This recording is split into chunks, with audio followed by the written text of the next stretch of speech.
يا أيها الذين آمنوا إذا قيل لكم تفسحوا في المجالس فافسحوا يفسح الله لكم وإذا قيل انشزوا فانشزوا يرفع الله الذين آمنوا منكم والذين أوتوا العلم درجات والله بما تعملون خبير.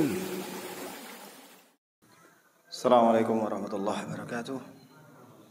إن الحمد لله نحمده ونستعينه ونستغفره ونعوذ بالله من شرور أنفسنا ومن سيئات أعمالنا من يهده الله فلا مضل له ومن يضلل فلا هادي له أشهد أن لا إله إلا الله وحده لا شريك له وأشهد أن محمدا عبده ورسوله يا أيها الذين آمنوا اتقوا الله حق تقاته ولا تموتن إلا وأنتم مسلمون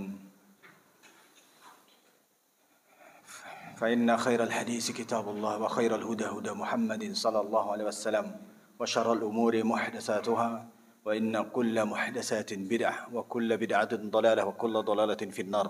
Ikhwani fillah azani wa azakumullah jami'an. Alhamdulillah kita dipertemukan oleh Allah Rabbuna Jalla Dzikruhu di tempat yang mulia sekali lagi dalam rangka untuk menuntut ilmu syar'i. Maka dari itu kunci kesuksesan untuk menuntut ilmu syar'i tidak lain adalah ikhlas karena Allah Ta'ala, bukan karena yang lain, bukan karena enggak enak sama si fulan, bukan karena yang lain, dan seterusnya. Itu senantiasa akan kita ingatkan terus, karena memang inilah yang harus dibenahi pertama kali.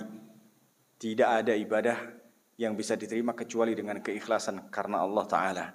Semua ibadah termasuk menuntut ilmu. Menuntut ilmu ibadah atau bukan? Ibadah. Buktinya diperintahkan oleh Allah dan dicintai oleh Allah. Itu menunjukkan bahwasanya itu adalah merupakan ibadah. Seperti itu. Baik, kita kilas balik sebentar sebelum kita masuk kepada bab yang baru, beriman kepada para rasul. Bahwasanya kita waktu sebelum ini kita membahas tentang al-imanu bil kutub, yakni beriman kepada kitab-kitab Allah yang Allah turunkan kepada para rasulnya. Itu ada 5 dhawabit, 5 kaidah, 5 patokan yang harus kita fahami dalam hal tersebut. Yang pertama adalah tahapan-tahapan turunnya wahyu. Tahapan yang pertama adalah dengan mimpi. Terus kemudian yang kedua dengan ditiupkan ke dalam hati. Yang ketiga adalah mengajak berbicara. Allah mengajak berbicara kepada para rasulnya di balik hijab.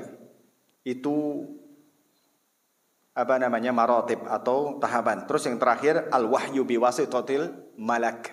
Jadi penyampaian wahyu melalui dengan malaikat. Itu adalah kaidah yang pertama yang wajib kita ketahui. Ini secara ringkas saja karena kemarin sudah dibahas. Terus dhawabit yang pertama, yang kedua al-imanu bil kutub allati anzalallahu ala rusulihi ijmalan wa tafsilan. Kita mengimani kitab-kitab Allah yang diturunkan kepada Rasul ada 2 versi cara model berimannya. Begitu maksudnya. Yakni dengan terperinci dan secara global. Kalau terperinci itu bagaimana cara kita beriman kepada kitab-kitab tersebut? Ya kita mengimani apa saja yang disebutkan oleh Allah ataupun disebutkan oleh Rasul di dalam hadisnya tentang siapa? Tentang kitab-kitab tersebut, nama kitabnya, isinya, itu kitab untuk kaum siapa dan seterusnya. Kalau disebutkan di sana di Al-Quran demikian rincinya, maka kita imani adanya. Terus tersisa yang global. Bagaimana cara mengimani yang global? Ya kita mengimani ada kitab-kitab yang lain tidak disebutkan. Bahkan ada yang hilang. Waktu kemarin disebutkan demikian. Contohnya adalah Suhuf Ibrahim dan Daud. Iya tidak? Waktu itu sempat disebutkan secara sekilas. Terus yang ketiga, dhobit yang ketiga dalam beriman kepada kitab-kitab Allah. Al-imanu bi anna jami'al kutubi sabiqah qad dakhalaha tahrif aw fuqidat. Kita harus meyakini, ini kaidah yang ketiga tentang kitab-kitab Allah. Kita harus meyakini bahwasanya kitab-kitab yang terdahulu, artinya terdahulu yang datang sebelum Al-Quran.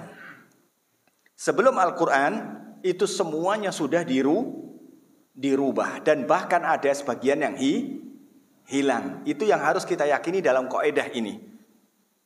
Paham ya? Tadi yang hilang apa? Suhuf Ibrahim dan Daud. Ini hanya murojaah sekilas saja dari kaidah-kaidah tersebut. Terus selanjutnya yang keempat, Al-Quranul Karim huwa akhirul kutubi samawiyah nuzulan wa huwa muhaiminun 'alaiha nasikhun laha. Al-Quran, kita diminta untuk beriman kepada kitab-kitab Allah yang diturunkan kepada Rasulnya dan terkhusus kepada Al-Quran. Al-Quran itu di sini dijelaskan bahwasanya dia adalah kitab yang paling akhir yang diturunkan oleh Allah kepada Rasulnya. Dan dia adalah penghapus atau menghapus ajaran-ajaran yang sebelumnya. Seperti itu. Itu berarti ada 5 dhawabit yang harus kita pahami dalam rangka untuk beriman kepada kitab-kitab Allah. Seperti itu. Baik, kita masuk kepada beriman kepada Rasul. Beriman kepada Rasul.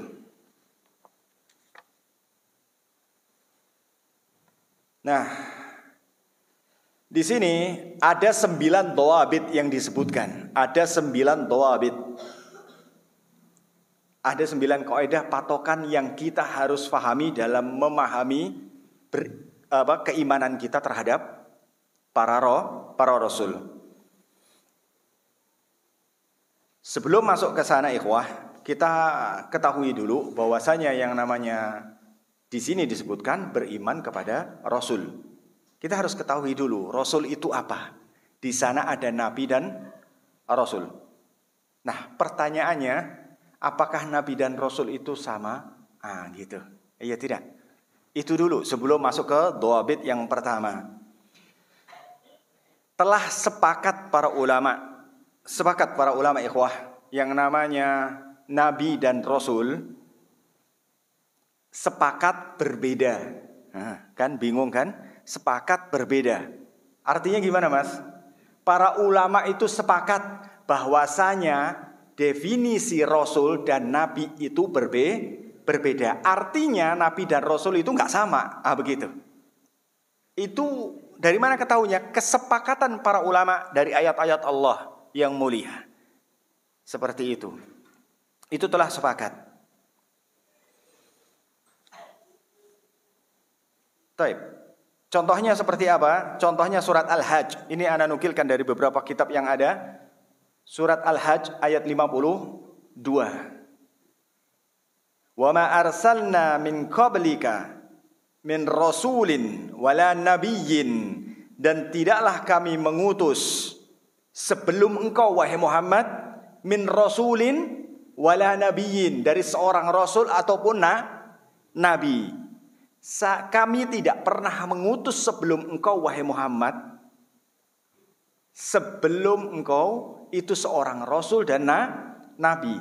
Berarti di sini Allah menggunakan kalimat nabi dan kalimat rasul secara bersamaan. Seperti kaidah yang sering kita sampaikan. Idza ijtama'a iftaraqa. Idza iftaraqa ijtama'a. Ini sering kita sampaikan. Kalimat seperti ini. Tapi di sini dia berbeda. Nah,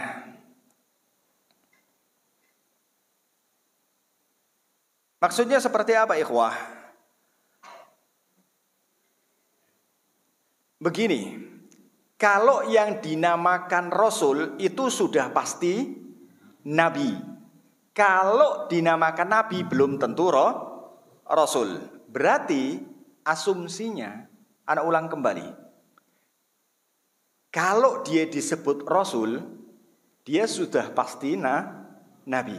Tapi kalau dia disebut nabi, belum tentu rasul. Berarti mana yang lebih umum? Nabi atau rasul? Ikhtalafa jama'atul istiqamah. Rasul lebih umum karena mencakup di dalamnya nabi dan wali. Wali bukannya, jangan dibayangin yang bisa terbang, Mas. Jangan dibayangkan bisa terbang, jebol genteng dan seterusnya, bukan. Jadi kalau disebut rasul, dia pasti wali Allah dan dia pasti nabi Allah, kan gitu. Urutannya gini loh, Mas. Rasul, dia pasti nabi dan dia juga pasti wali Allah, kan gitu. Kalau nabi, dia belum tentu atau bukan rasul. Tapi dia pasti wali. Kalau wali Allah itu bukan rasul dan bukan nabi. Orang yang bertakwa menjalani perintah Allah dan menjauhi segala apa yang dilarang, itu wali Allah. Kan gitu. Jadi nggak ada syarat antum harus kebal, harus bisa terbang, harus bisa jebol genteng, harus apa lagi? Harus bisa bangun dari kubur dan seterusnya. Enggak ada syarat demikian. Al-Furqan baina auliya'ir rahman wa auliya'ir syaitan, itu kitab Syekhul Islam Ibnu Taimiyah, mungkin sudah diterjemahkan, bisa dikulik-kulik lah di sana. Itu kitabnya enggak tebal, tipis. Al-Furqan baina auliya'ir rahman wa auliya'ir syaitan. Siapa itu wali Allah dan wali syaitan dan seterusnya. Itu dijelaskan di sana. Intinya demikian. Yang namanya nabi, rasul dan wali Allah itu siapa dan seterusnya. Nah, yang menyelisihi kesepakatan para ulama, tentang perbedaan definisi nabi dan rasul ini, ada tidak? Ada. Yakni kaum Mu'tazilah. Ya, ini mepet dengan aqlaniyun. Orang yang senantiasa menggunakan akal mereka untuk memahami syariat. Mereka menyelisih perkataan ulama. Di sini Anda bawakan Al-Qadi Abdul Qadir Al-Mu'tazili. Al-Qadi Abdul Qadir Al-Mu'tazili, dia mengatakan, ketahuilah tidak ada perbedaan antara nabi dan rasul. Tidak ada perbedaan, kata dia. Di dalam kitab dia Syarah Al-Usul Al-Khamsah. Tidak ada perbedaan antara nabi dan rasul, kata dia.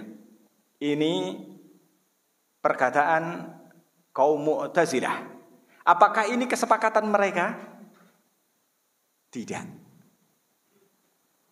Ini bukan kesepakatan mereka. Az-Zamakhsyari Al-Mu'tazili, dia mengatakan dalam kitabnya Al-Kasyaf, itu beda antara nabi dan rasul. Zamakhsyari. Ini dia. Jadi di antara mereka berbeda. Abdul Qadir Al-Mu'tazili tadi pun mengatakan demikian, bahwasanya tidak ada bedanya antara nabi dan rasul. Sedangkan sama-sama fikrah mereka, yakni Az-Zamakhsyari dalam kitabnya Al-Kasyaf, itu mengatakan bahwasanya nabi dan rasul itu beda. Nah, terus. Nah, kalau Ahlus Sunnah wal Jamaah ini mengatakan berbeda. Salah satu hujahnya adalah tadi Al-Hajj ayat 52. Itu dikatakan nabi dan rasul. Nah, perbedaan pendapat di antara para ulama kita, itu sangat banyak sekali dalam mendefinisikan nabi dan rasul.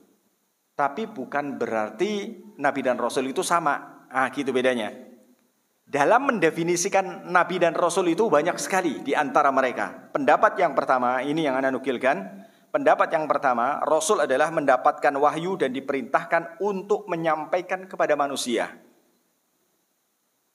Jadi rasul itu yang mendapatkan wahyu, ini pendapat yang pertama. Ini akan Anda nukilkan hampir semuanya, enggak semuanya. Karena ada yang mirip-mirip juga soalnya. Dia mendapatkan wahyu, diminta untuk menyampaikan kepada umatnya, itu Rasul. Kalau Nabi kebalikannya, dia mendapatkan wahyu namun tidak diperintahkan untuk menyampaikan. Ini pendapat yang pertama. Ini pendapatnya Al-Imam Ibnu Abil Is Al-Hanafi. Nah, ini kitabnya masyhur, Syarah Aqidah Thahawiyah.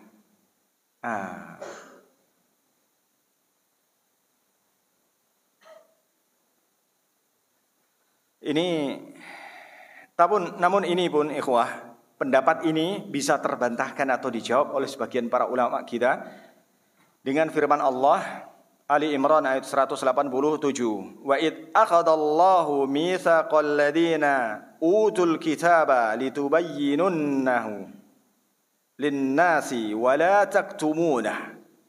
Lihat. Ali Imran 187. Apa kata Allah? Dan ketika Allah mengambil mitsaq, perjanjian kepada siapa? Alladzina utul kitab, perjanjian kepada mereka yang diberikan kitab. Untuk ngapain? Untuk menjelaskan kepada manusia, wala taktumunahu, dan dilarang untuk menyembunyikannya. Jadi, menurut ayat ini, definisi yang pertama kurang tepat. Kenapa? Karena Nabi menurut definisi yang pertama ini sama-sama diberikan wahyu. Rasul diberikan wahyu, Nabi juga diberikan wahyu. Tetapi di sini di ayat yang mulia ini, Ali Imran 187, diperintahkan untuk menjelaskan kepada manusia dan dilarang untuk menyembunyikan. Ini sangat jelas sekali. Maka kurang pas definisinya kalau misalnya Rasul itu mendapatkan wahyu tapi diperintahkan untuk menyampaikan, dan Nabi mendapatkan wahyu tapi tidak diperintahkan untuk menyampaikan. Ini kurang tepat. Seperti itu. Pendapat yang kedua, Rasul diutus untuk membawa syariat yang baru. Kalau Nabi diutus dengan syariat yang sebelumnya.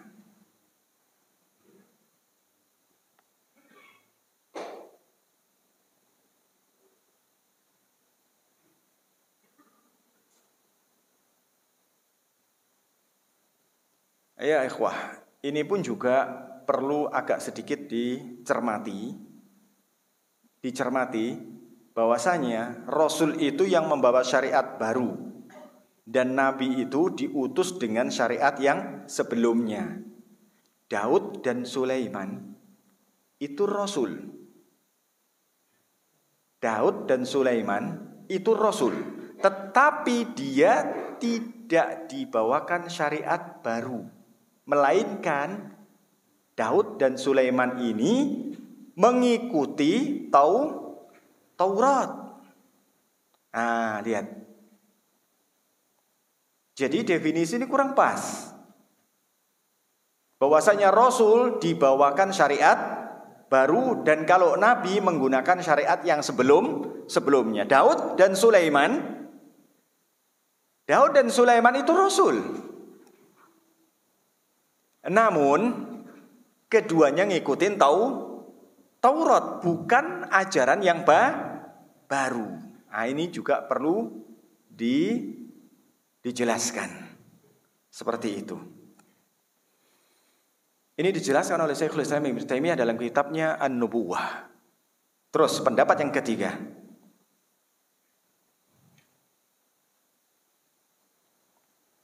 Rasul itu diutus dengan perantara Jibril. Kalau Nabi mendapatkan wahyu dengan cara ilham atau mimpi, itu pendapat yang selanjutnya.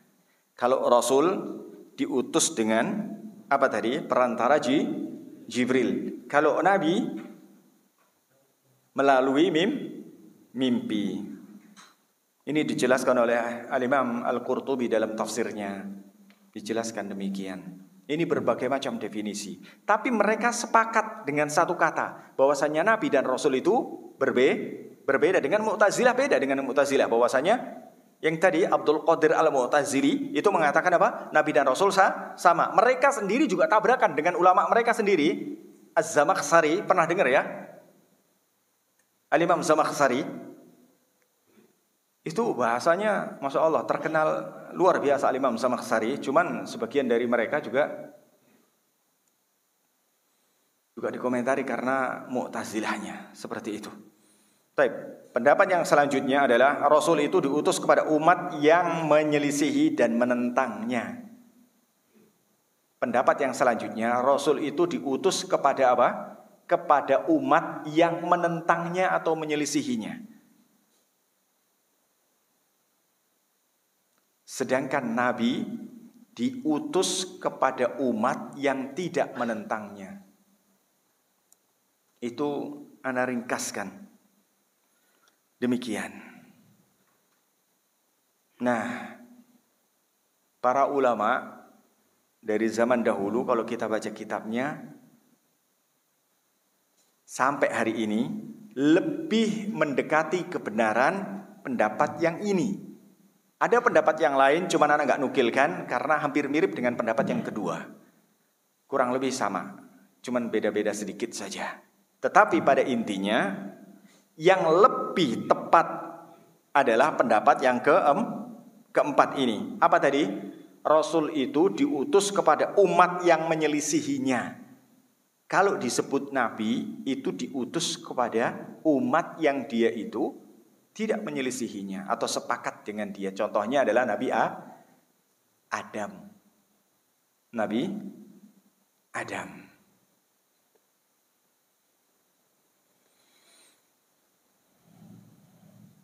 Dalilnya yang mana, Mas?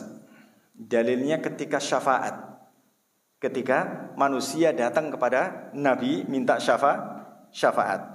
Kata Nabi kita Muhammad sallallahu alaihi wasallam diriwayatkan oleh Imam Bukhari, "Fayatuna Nuhan fayaqulu." Maka manusia datang kepada Nuh. Kemudian mereka mengatakan, manusia datang kepada Nuh dalam rangka untuk minta apa? Syafaat. Fayatuna Nuhan fayaqulun. Kemudian manusia berbondong-bondong mendatangi siapa? Nuh. Dan mereka mengatakan, apa yang dikatakan? Ya Nuh, innaka anta awwalur rasul ila ahlil ard. Wahai Rasul, wahai Nuh, engkau adalah rasul yang pertama. Engkau adalah rasul yang pertama yang dikirim ke muka bumi, yang ada di muka bumi. Nah, kenapa nggak disebutkan Adam? Nah, itu dia. Karena Adam, dia membawa syariat dan diamalkan dan disampaikan kepada umatnya dan mereka setuju. Maka ini adalah Nabi, disertai dengan syariat Adam. Dan semua masyarakatnya setuju dengan hal itu. Enggak menentang. Seperti itu. Beda dengan Nuh. Maka dikatakan apa? Engkau adalah Rasul yang pertama kali untuk penduduk bumi. Seperti itu. Kenapa di sini Nabi kita tidak menyebutkan Adam aja? Kan dia lebih tua, kan gitu ya. Nah gitu. Dari sinilah para ulama kita mengambil definisi namanya Rasul itu adalah seseorang yang diberikan wahyu yang dikirim kepada umatnya yang menentang. Sedangkan Nabi sebaliknya. Seperti itu. Taib. Urgensi. Apa sih pentingnya kita beriman kepada para Rasul? Nah itu dia. Ini juga penting. Kita harus mengetahui ini. Urgensi. Apa sih pentingnya kita mengimani Rasul-Rasul Allah? Ini sangat penting ikhwah. Perlu diperhatikan sekali. Yang pertama, termasuk dari rukun Islam atau iman? Rukun masalahnya sama-sama mas. Iman. Nah, kalau Islam itu tentang amalan zahir. Kalau iman itu amalan batin, gitu. Jadi kita beriman kepada Rasul, meyakini, membenarkan dan seterusnya. di dalam hati kita tentang beriman kepada Rasul. Kenapa kok penting? Karena itu termasuk rukun dari rukun-rukun iman. Lihat. Wa man yakfur bil iman faqad habita amaluhu wa huwa fil akhirati minal khasirin. Al-Maidah ayat 5. Kenapa kok penting? Barang siapa yang dia berbuat kufur, barang siapa yang dia itu kufur setelah dia itu beriman, faqad habita amaluh, sungguh telah batal seluruh amalannya. Wa huwa fil akhirati minal khasirin. Al-Maidah ayat 5. Lihat, barang siapa yang dia kufur setelah dia beriman. Penting sekali. Terus Al-Baqarah 285. Kullun amana billahi wa malaikatihi wa kutubihi wa rusulih. Ini dia. Semuanya beriman. Semuanya beriman. Ini karena termasuk keimanan kepada Rasul, maka enggak boleh disepelekan. Ini urgensinya kita mempelajari iman kepada para Rasul. Terus urgensi yang kedua, pentingnya, kenapa pentingnya mempelajari iman kepada Rasul? Barang siapa yang kufur kepada salah satu daripada Rasul, maka dia termasuk kufur terhadap seluruh Rasul. Anak ulang. Urgensi yang kedua, barang siapa yang dia kufur di antara salah satu para Rasul, maka dia termasuk kufur kepada siapa? Seluruh Rasul yang ada. Ada keterangannya dari Allah? Ada. Beberapa ayat ana nukilkan di sini.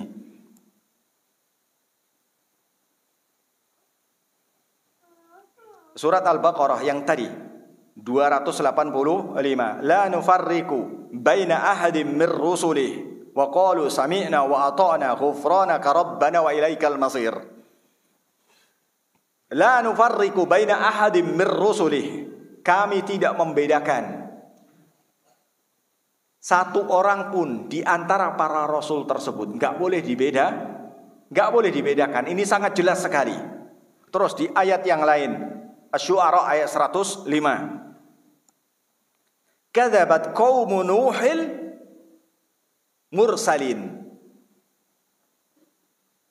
Lihat. Allah mengatakan kaumnya Nuh itu berdusta. Kaumnya Nuh itu berdusta terhadap para rasul. Di sini Allah menggunakan kalimat jamak yang artinya lebih dari dua, al-mursalin. Kadzabat qaumu Nuhin mursalin. Kaum Nuh telah mendustakan atau telah berdusta atau menolak Nuh. Mendustakan mursalin. Padahal kalau kita tahu yang didustakan oleh kaumnya Nuh itu berapa? Nuh saja. Yang didustakan oleh kaumnya Nuh itu cuman Nabi Nuh. Tapi di sini Allah menggunakan kata mursalin. Sama saja dia mendustakan seluruh kaum, seluruh para rasul. Asy-Syu'ara 123. Kadzabat 'ad al-mursalin. Kaum 'Ad telah mendustakan para rasul, kata Allah. Di surat Al-Baqarah Syu'ara ayat 123. Kaum 'Ad. Ini kaumnya Nabi siapa? Hud. Lihat. Padahal di situ cuma satu Nabi Hud. Kalau dia mendustakan Nabi Hud, berarti dia sama saja mendustakan mursalin. Orang-orang yang diutus oleh Allah. Lihat. Allah mengatakan apa? Kaum 'Ad itu mendustakan para rasul, padahal yang didustakan cuma satu, Hud saja. Iya tidak? Nah, ini menandakan kita tidak boleh beriman cuma satu, membuang yang satu atau membuang yang lain. Ini sama saja kita tidak mengimani seluruhnya. Kalau kita beriman kepada satu, atau beriman dengan 10 yang satu tidak, sama saja. 10-10-nya kita sama saja dihitung tidak beriman. Begitu. Terus Asy-Syu'ara 141 ini untuk menjelaskan hal tersebut. Kadzabat Samudul mursalin. Kadzabat Samudul mursalin. Samud, kaum Samud. Sama ikhwah. Ini kaum Samud ini juga mendustakan satu saja. Siapa? Saleh. Lihat. Tapi Allah lagi-lagi menyebut siapa? Mursalin. Ajib kan? Nah, sebutannya sama ya. Padahal zamannya beda, nabinya beda. Dia di belahan mana, ini di belahan mana, tapi kalimatnya satu. Allah ajib. Terus Asy-Syu'ara 176, kadzabat Ashabul Aikah al-mursalin. Lihat. Ashabul Aikah. Ashabul Aikah itu mendustakan para rasul. Ashabul Aikah itu siapa Ashabul Aikah? Aikah itu adalah nama berhala. Jadi mereka itu suka menyembah berhala, maka disebut Ashabul Aikah. Dia itu siapa? Su'aib. Itu dia. Su'aib. Kaumnya Nabi Su'aib. Padahal di situ cuma Nabi Su'aib saja, bukan yang lain. Tapi di situ disebut lagi-lagi mursalin. Allahu Akbar. Sama ya? Seperti itu. Insyaallah. Itu muqaddimah dari beriman kepada Rasul. Taib. Kita masuk kepada kitabnya. Wa fihi tis'atu dhawabit. Wa fihi tis'atu dhawabit. Di dalam beriman kepada Rasul itu ada 9 dhawabit. Yang pertama, ad-dhawabitul awwal al-imanu bir-rusulil ladzina arsalahumullah man na'lamuhu minhum tafsilan wa man la na'lamuhu ijmalan. Lihat ikhwah, kita beriman kepada Rasul. Dhawabit yang pertama mengajarkan kepada kita iman kepada Rasul yang diutus oleh Allah, yang mereka itu kita ketahui, maka berimannya dengan cara tafsil atau terperinci yang kita ketahui. Adapun yang tidak kita ketahui secara global. Seperti itu.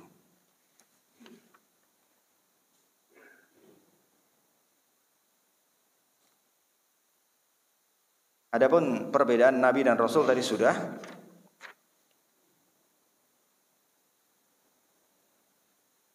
Nah, beriman kepada Rasul secara terperinci itu seperti apa? Al-imanu at-tafsiliyyu bir-rusul yakunu bil imani biman samallahu ta'ala fi kitabihi wa biman dzakara an-nabiy sallallahu alaihi wasallam fi sunnatihi minhum. Yakni kita beriman secara terperinci kepada Rasul itu seperti apa? Yakni yang sudah disebutkan oleh Allah di dalam kitabnya, dijelaskan namanya, ataupun disebutkan oleh Nabi kita Muhammad SAW di dalam hadisnya. Maka kita wajib mengimani dari dua sumber tersebut apabila sudah dijelaskan. Itu maksudnya secara terperinci. Artinya kita mengimani apa saja yang sudah disebutkan oleh Allah dalam kitabnya, dan kita mengimani nama-nama dari para rasul, termasuk kitabnya apa, termasuk diturunkan di mana, dan seterusnya. Kalau itu disebutkan oleh Nabi dalam sunnahnya, itu secara terperinci. Sebagaimana disebutkan di surat Al-An'am 183 sampai 186. Di sana disebutkan sekitar 18 nama Nabi dan Rasul. Yang selainnya disebutkan di dalam Ali Imran ayat 33. Mau ditulis ayatnya saja. Di sini Syekh Khalid Al-Juhaini menjelaskan demikian. Ali Imran ayat 33, terus Al-A'raf ayat 65. Ini sisanya maksudnya. Iya. Artinya ada 25 semuanya. Tadi disebutkan yang Al-An'am 83 sampai 86 itu 18 nabi. Sisanya ada di bawahnya. Yang pertama adalah Ali Imran ayat 33. Yang kedua Al-A'raf 65. Al-A'raf ayat 65. Yang ketiga Al-A'raf ayat 73. Nanti bisa dimurojaah di sana siapa nama-namanya. Yang jelas semuanya 25.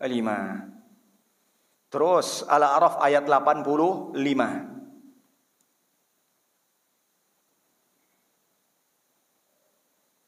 Al-Anbiya 85.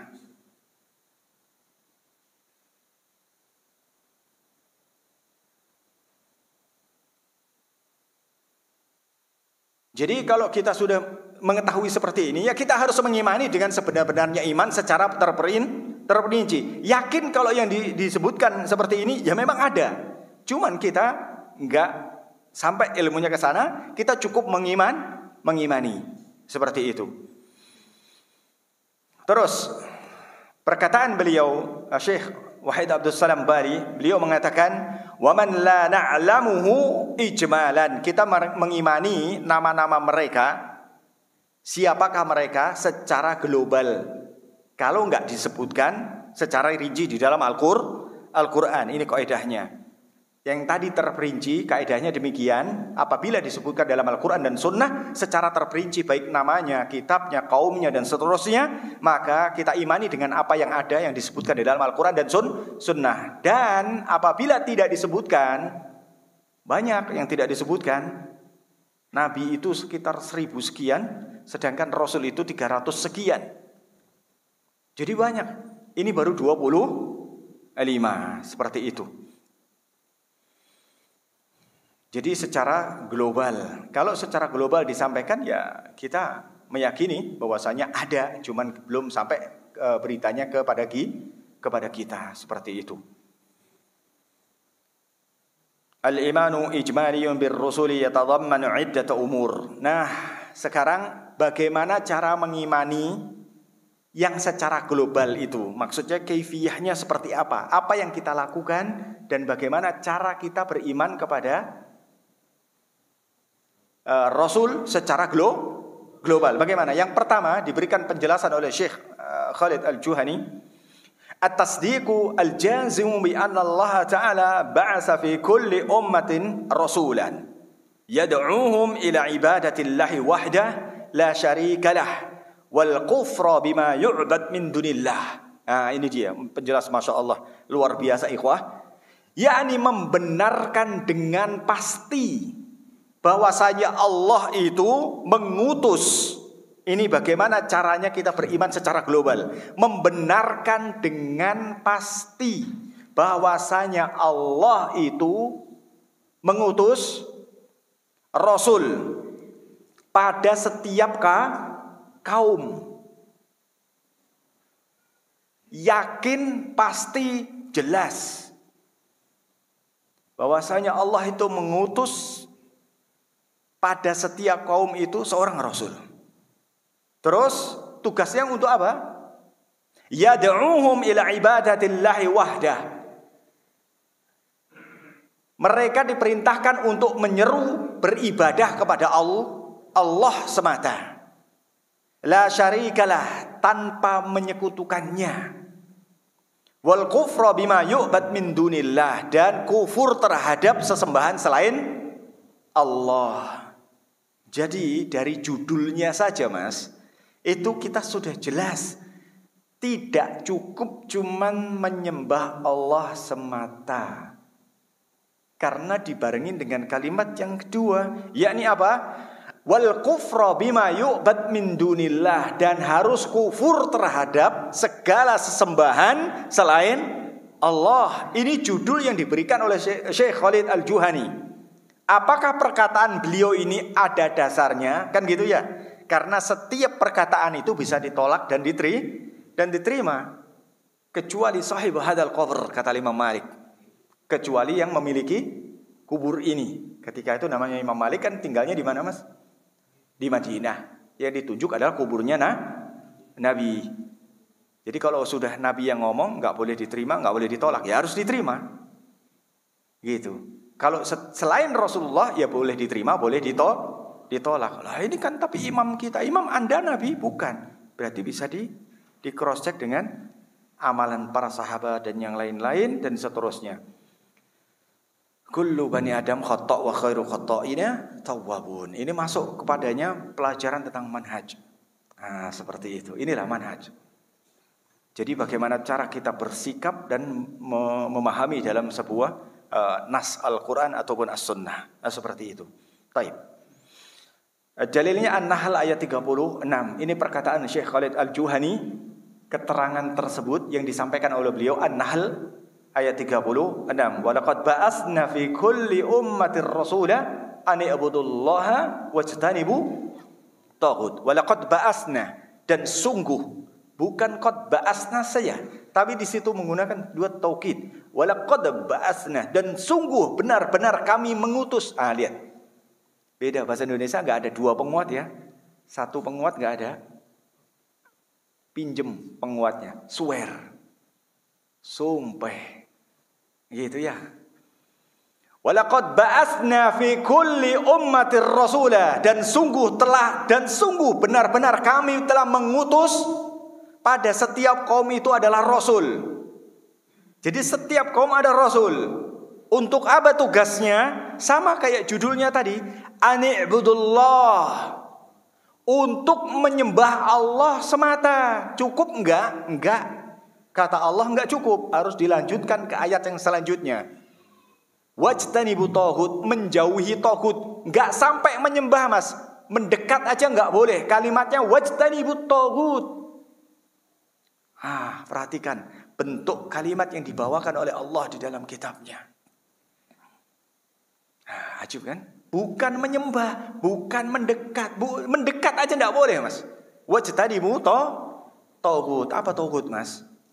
Diminta untuk menyembah Allah dan menjauhi taghut, bukan menyembah Allah semata, bukan. Tapi tetap dibarengi dengan menjauhi taghut. Pertanyaannya, taghut itu apa? Melampaui batas. Terus, Hasan. Sesembahan selain Allah, mumtaz. Terus, dikit lagi.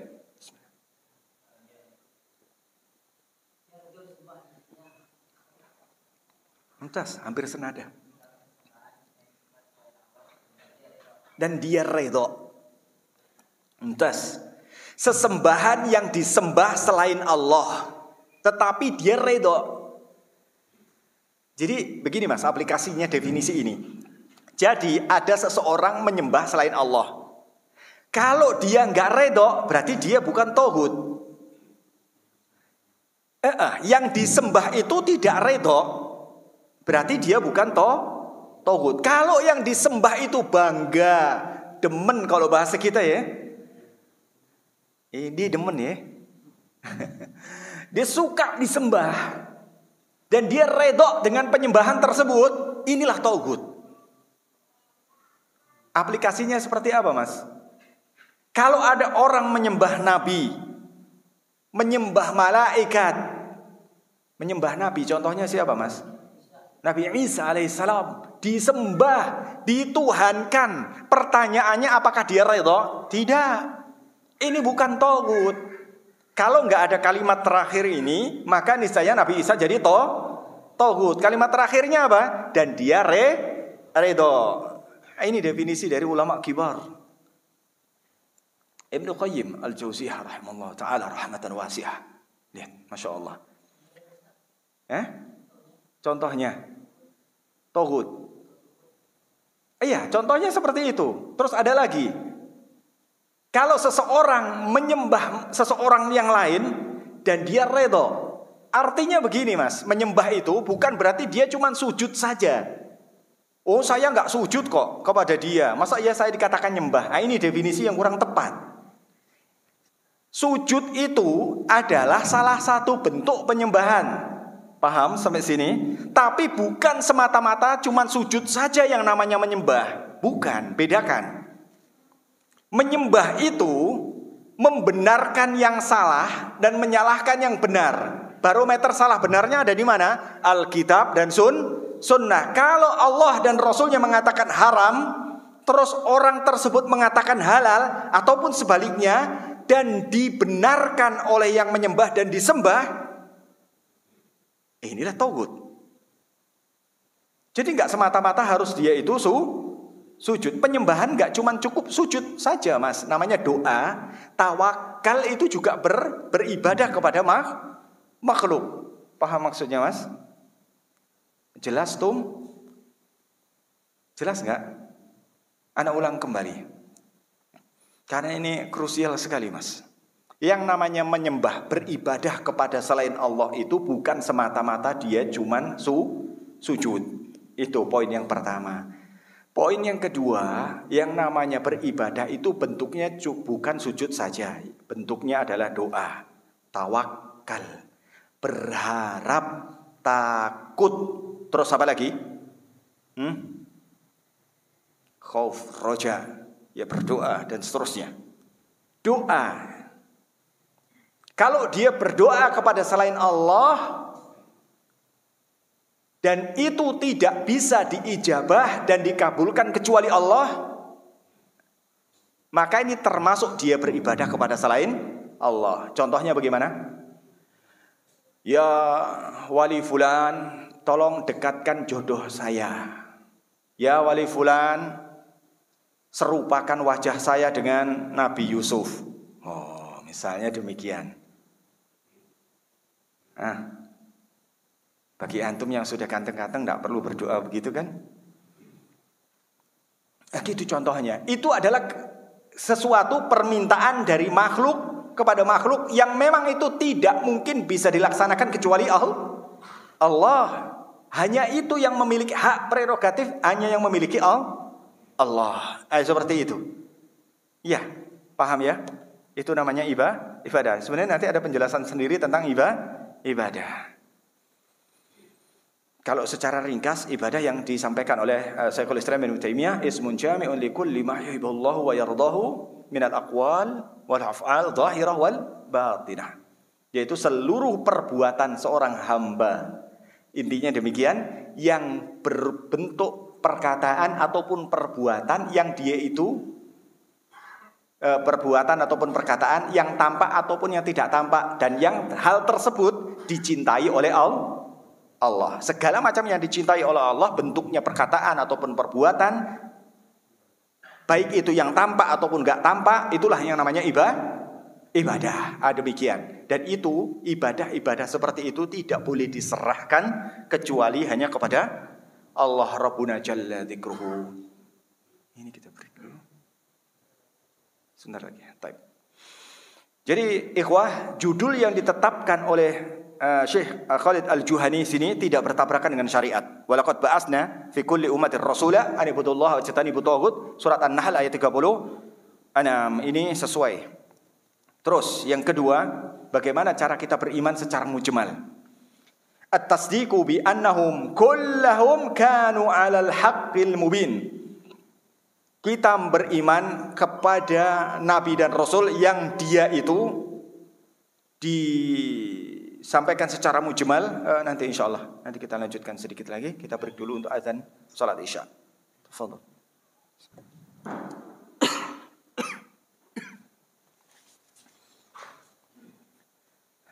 Bismillah, alhamdulillah, wassalatu wassalamu ala rasulillah wa ala alihi wa sahbihi wa man ittaba'ahum bi ihsan ila yaumil qiyamah. Baik. Ikhwanana al-fudhala, kita sambung sedikit saja. Yang kedua, bagaimana cara kita beriman kepada Rasul secara global? Yang kedua, apa yang kita lakukan? At-tasdiqu bi annahum kullahum kanu 'alal haqqil mubin. Kita membenarkan bahwasanya mereka semuanya itu di atas kebenaran yang sangat nyata. Itu.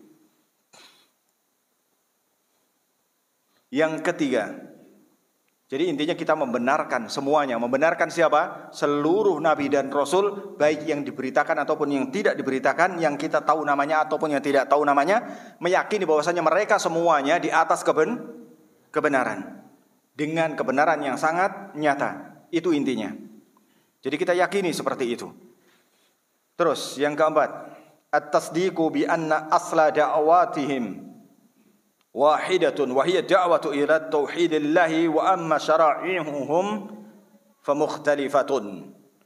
Kita membenarkan bahwasanya pondasi dasar dakwah mereka itu satu, yakni dakwah ila tauhidillah. Mereka mendakwahkan kepada mentauhidkan Allah, yakni mentauhidkan Allah di dalam uluhiyahnya, rububiyahnya, dan asma wa sifatnya. Semuanya ditauhidkan, tidak boleh diduakan seperti itu. Loh, dari mana taunya, Mas? Antum kalau tadi yang kita sampaikan Nabi Nuh, Saleh, Su'aib dan yang lain-lain tadi, antum bisa cari di surat An-Nahl ayat 36, Az-Zumar dan seterusnya, itu kalimatnya satu, Mas. Ajib. Wa'budullaha wajtanibu taghut. Semuanya kalimatnya sama. Nah, ini keajaiban lagi. Kalau tadi kan kalimatnya tidak seperti itu ya. Kalau tadi menceritakan tentang setiap kaum mendustakan nabinya dan rasulnya cuma satu, tetapi disebut mendustakan seluruh para rasul. Sedangkan tentang dakwahnya para rasul bunyinya satu, beda zaman, beda surat, beda ayat. Bunyinya satu, wa'budullaha wajtanibu taghut. Ayat yang bunyinya seperti itu banyak. Dan ajibnya itu dipergunakan oleh Allah untuk menjelaskan setiap nabi dan rasul. Seperti itu. Dalil yang digunakan oleh Syekh Khalid Al-Juhani, surat Al-Anbiya ayat yang ke-25. Wa ma arsalna min qablika min rasulin illa nuhi ilaihi annahu la ilaha illa ana fa'budun. Lihat. Jelas nih. Wa ma arsalna min qablika, dan tidaklah kami mengutus sebelum engkau wahai Muhammad, tidaklah mengutus sebelum engkau wahai Muhammad dari seorang rasul, tidaklah kami mengutus seorang rasul pun sebelum engkau wahai Muhammad. Ah gitu. Kecuali kami mewahyukan kepada mereka. Apa yang diwahyukan? Satu yang diwahyukan. Annahu la ilaha illa ana fa'budun. Tidak ada ilah kecuali Allah, maka sembahlah aku. Seperti itu. Jadi intinya dakwah mereka sama. Wa'budullaha wajtanibu taghut. Dan tidak satupun Allah mewahyukan para rasul tersebut pada setiap kaumnya, kecuali diwahyukan hanya tugasnya memerintahkan kaum-kaumnya supaya kaum tersebut menyembah Allah. Ini menunjukkan bahwasanya urgennya tauhid dan bahayanya syirik. Nah, ini disebutkan oleh Syekh Muhammad bin Abdul Wahhab rahimahullah taala dalam kitabnya Al-Usul As-Salasah di bagian muqaddimah yang ketiga. Beliau mengatakan wa a'dhamu ma amarallahu bihi at-tauhid wa a'dhamu ma naha anhu asyirku. Apa artinya? Dan yang paling besar dari perintah Allah adalah tauhid. Dan yang paling besar dari larangan Allah itu adalah asyirku. Ini ada di muqaddimah yang ketiga, dicantumkan oleh beliau dalam kitabnya Al-Usul As-Salasah. Insyaallah sudah sampai situ ya. Di sini ada insyaallah. Itu kitab Masya Allah luar biasa, tapi yang mensyarah itu banyak sekali saking pentingnya kitab tersebut. Taib. Terus yang selanjutnya, yang kelima, bagaimana cara kita beriman secara global, yakni at-tasdiqu bi annahum qad balagu jami'a ma ursilu bihi balagul mubin. Kita membenarkan dengan sebenar-benarnya bahwasanya mereka sudah menyampaikan segala apa yang disampaikan oleh Allah. Artinya mereka menyampaikan kepada umat dengan segala apa yang disampaikan oleh Allah. Kemarin pada saat kita membahas tentang iman bil kutub, yang terakhir kan adalah bahwasanya perkataan Allah itu disampaikan kepada siapa? Jibril. Kemudian Jibril disampaikan kepada para rasulnya. Jadi yang disampaikan Allah kepada Jibril itu bukan kalamun nafsi, bukan ibarat, bukan cuman tema pokok saja. Bukan cuman ungkapan terus kemudian ditranslate atau diterjemahkan oleh Jibril. Oh, maksudnya perkataan Allah itu begini. Nah, bukan seperti itu. Kalamun nafsi itu adalah ibarat, hanya ungkapan dari Allah terus kemudian ditranslate dengan nggak letterleks. Nah, gitu kalau bahasanya. Jadi cuma nyoplok pokok pikiran dari Allah, kemudian Jibril membuat sebuah redaksi sendiri, dan redaksi sendiri ini disampaikan kepada Rasul. Tidak demikian. Sepakat para ulama termasuk Al-Imam Ibnu Katsir rahimallahu taala rahmatan wasi'ah menjelaskan tentang hal ini, bahwasanya kalamullahi haqqun, benar adanya. Yang maksudnya benar adanya itu bukan kalamun nafsi atau bukan ungkapan semata terus kemudian diterjemahkan oleh Jibril. Nah, seperti itu tidak. Waktu sempat beberapa saat lalu kita sampaikan, ini adalah jawaban sebagian orang yang menyangkal bahwasanya itu adalah kalamun nafsi. Kalau misalnya itu hanya sebuah ungkapan saja dari Allah, terus kemudian redaksinya dibikin oleh Jibril dan disampaikan kepada Nabi, ini kalau kita terima perkataan ini dan bukan kalamullah, niscaya Quran ini nggak akan sesuai dengan zaman yang ada. Waktu itu sempat kita sampaikan bantahannya, ya tidak. Kenapa demikian?